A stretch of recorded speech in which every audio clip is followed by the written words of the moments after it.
football program. Some of those guys you'll never have the pleasure to meet, and there's been some hell of people coming through this place, and I understand we got a nice group in here right now, and I'm looking forward to what we get done this fall.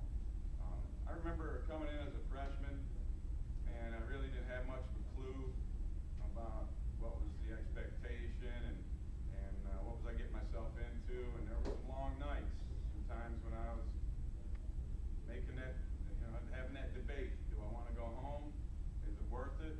And thank God that I stayed and I persevered through it, because the things that I got out of it, I cherish it and become a part of me, and it makes me who I am today. And I'm very proud to say that I'm a Chippewa. But you guys are representing me, and you're representing everybody that came before you. Like I said, when I was a freshman, early in the season, practice was all a blur to me, but it came to the attention of some of the guys on our defense that the offense was going to take a little time to develop that year. And so we called a team meeting, just defense, and we met in the weight room at the time, and I remember Charlie Stiver was one of the leaders in the clubhouse, one of the leaders on our team, and a couple other guys in Kurt Zabronsky, Waters. There was a bunch of guys. They stood up and they said, "Hey, listen, we don't know what's going to happen on the other side of the ball, but what we do know is we've got some pieces in place here on defense, and we're going to have to do everything we can to keep us in games until that offense starts clicking." And we took it upon ourselves, and it was as solemn as it was the best team meeting. I've been in a lot of team meetings where the coaches aren't allowed in, guys are going to talk, and most of them are bullshit. The guys who end up talking, really nobody wants to hear from. But this was one that hit me in the heart, and it made me realize how important it was to the guys in that room about what we were doing. I was just hanging on by a thread trying to survive the thing. These guys were trying to do something great. They were trying to do something, that nobody thought they could do. They were trying to be special, and that stuck with me.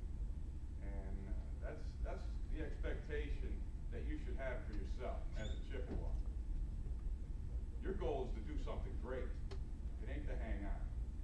It ain't to be a part of the team. To hell with that. Any slapdick can put a jersey on. Your deal is to be something special, be something great. And in order to get that, you're going to have to dig inside yourself. You're going to have to go into the depths of your soul and your heart and your mind and come to the conclusion that your goal is greatness. Greatness. You're not here to get an education, to get a jersey, to get a letter, all that shit. No, that's not the standard here. The standard is greatness. Now, that team went on to go undefeated in 1979 and win a MAC championship. And we did it with defense, and then that offense came around, and we were tough to beat. I'll tell you, nobody wanted to play Central Michigan. And then the next year, we followed it up with another championship, and it was more of the same, where we weren't satisfied with past achievements or some nice words somebody may say about you. That don't mean nothing unless it comes from somebody in this room. And that's my next point. It's you guys. It ain't nobody else. And one of the things I did learn here, you play for yourself. There's no doubt about it. We all want to do well. We want to achieve greatness. But you're playing for every other guy in here. Your brothers. And there ain't nothing that can come between that.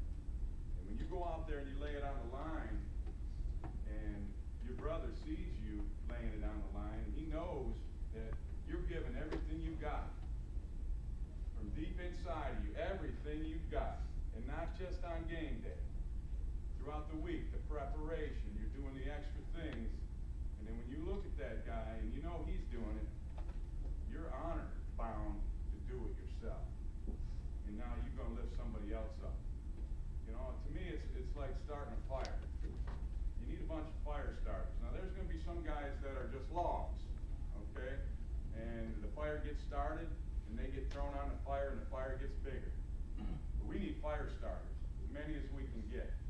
I'll never forget the last game I played in a Chippewa uniform was at Northern Illinois.